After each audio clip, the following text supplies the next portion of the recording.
Kakinada port విషయంలో YV Vikrant Reddy అవినీతికి పాల్పడ్డాడని ఇప్పుడు విక్రాంత్ రెడ్డిని ఆంధ్రప్రదేశ్ ప్రభుత్వం అరెస్ట్ చేసేందుకు రంగం సిద్ధం చేస్తుందని, దానికోసం ముంబై చట్టాన్ని ఆంధ్రప్రదేశ్కి తీసుకొచ్చేటువంటి ప్రయత్నం కూడా చేస్తోంది అనేటువంటి వార్తలు వస్తున్న నేపథ్యంలో ఆ ముంబై చట్టం ఏంటి, అసలు విక్రాంత్ రెడ్డి చేసినటువంటి అవినీతి ఏంటి అనేది మనం విశ్లేషణ చేసుకునేటువంటి ప్రయత్నం చేద్దాం. ప్రస్తుతం మనతో పాటు ఉన్నారు ప్రముఖ రాజకీయ విశ్లేషకులు, ప్రముఖ సీనియర్ జర్నలిస్ట్ సిఎస్ రావు గారు. సార్తో మాట్లాడదాం.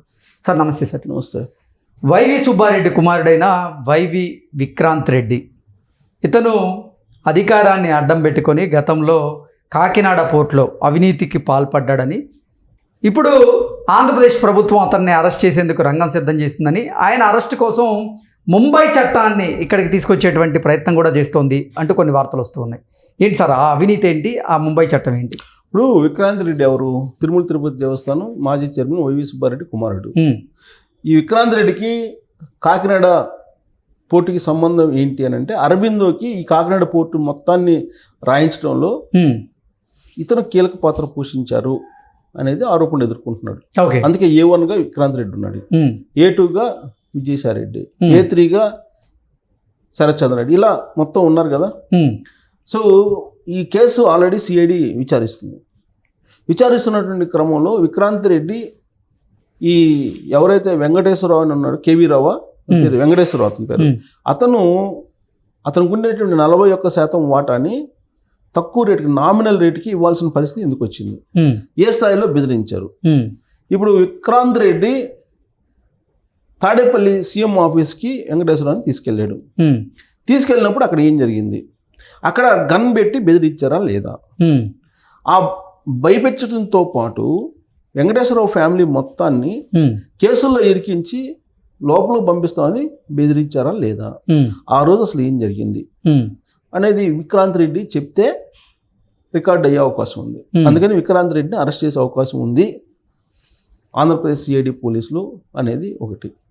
తర్వాత హైదరాబాద్లో విక్రాంత్ రెడ్డి వైవి సుబ్బారెడ్డి ఎక్కడెక్కడ కలిశారు, వైవి సుబ్బారెడ్డి కాదు వెంకటేశ్వరరావుని ఎక్కడెక్కడ రమ్మన్నాడు విక్రాంత్ రెడ్డి, ఎవరెవరితోటి డీల్ చేశారు, శరత్చంద్రారెడ్డి తోటి కల్పించాడా, విజయసాయిరెడ్డి దగ్గరికి తీసుకెళ్ళాడా, ఇవన్నీ కూడా విక్రాంత్ రెడ్డి దగ్గర సమాచారం ఉంది. మొత్తానికి సూత్రధారి విక్రాంత్ రెడ్డి ఈ డీల్కి అనేది ఒక అభిప్రాయం కాదు, వెంకటేశ్వరరావు కంప్లైంట్లో సిఐడికి ఇచ్చినటువంటి సమాచారం.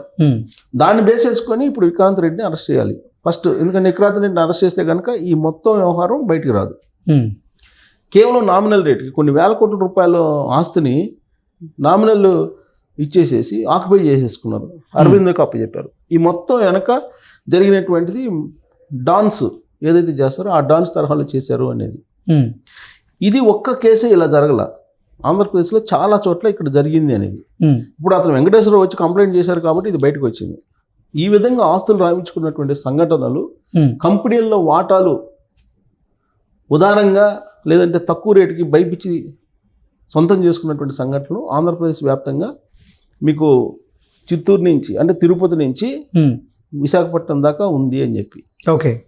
ఇక్కడ ఈ మధ్య నీకు మదనపల్లిలో ఒకటి వచ్చింది. మదనపల్లిలో పెద్దిరెడ్డి రామచంద్రారెడ్డి గారి మీద వచ్చినటువంటి ఆరోపణలు మనం చూసాం.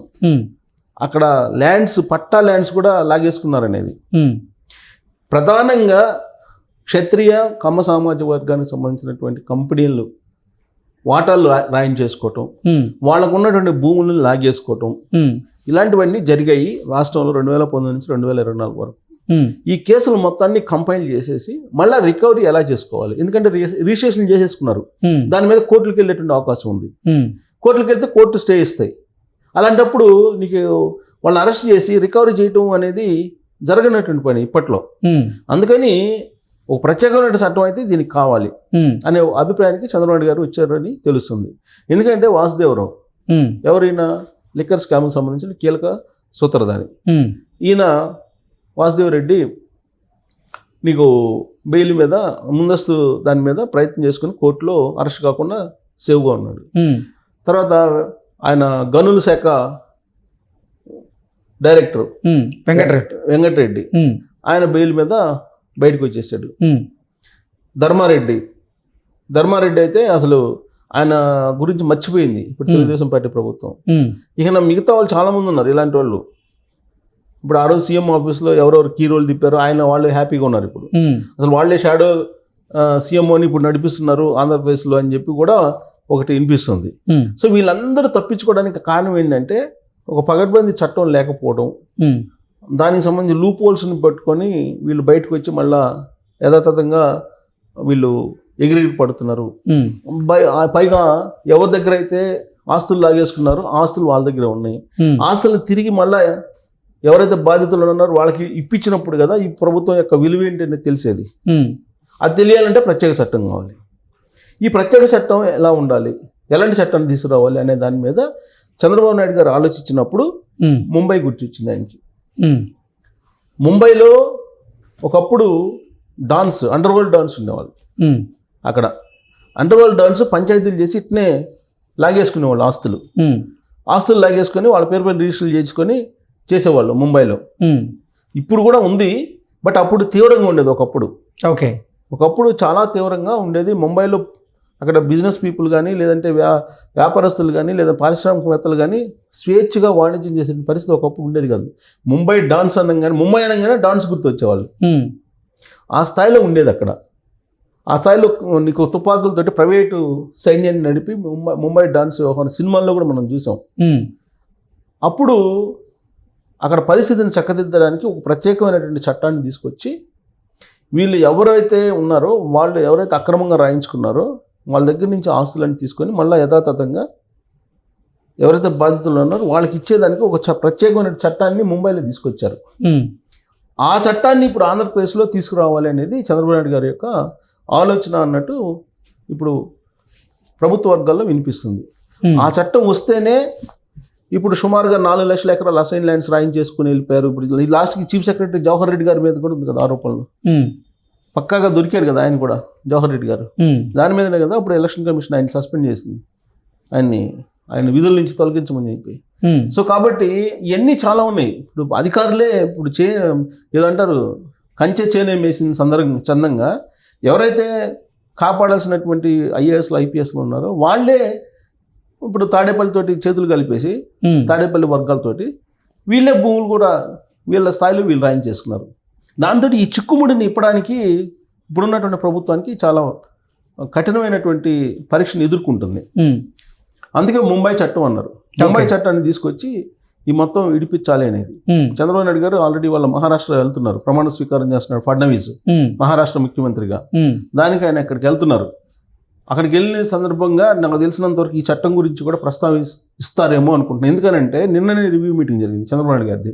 రివ్యూ మీటింగ్ జరిగినప్పుడు ఇప్పుడు వీళ్ళందరూ ఆక్యుపై చేసినటువంటి భూముల్ని ఏ విధంగా మళ్ళీ తీసుకొని వీళ్ళకి ఇవ్వాలి, అది ఒక పెద్ద ఛాలెంజ్ చంద్రబాబు గారి గవర్నమెంట్కి. ఇప్పుడు 2019 నుంచి 2024 వరకు వీళ్ళు ప్రతి చోట కూడా భూములు లాగేసుకున్నారు, గనులు కొల్లగొట్టారు, గనులు లాగేసుకున్నారు, తర్వాత ప్రభుత్వ భూములు లాగేసుకున్నారు, ప్రభుత్వ ఆస్తులన్నింటినీ కూడా వీళ్ళు హ్యాండ్ ఓవర్ చేసేసుకున్నారు.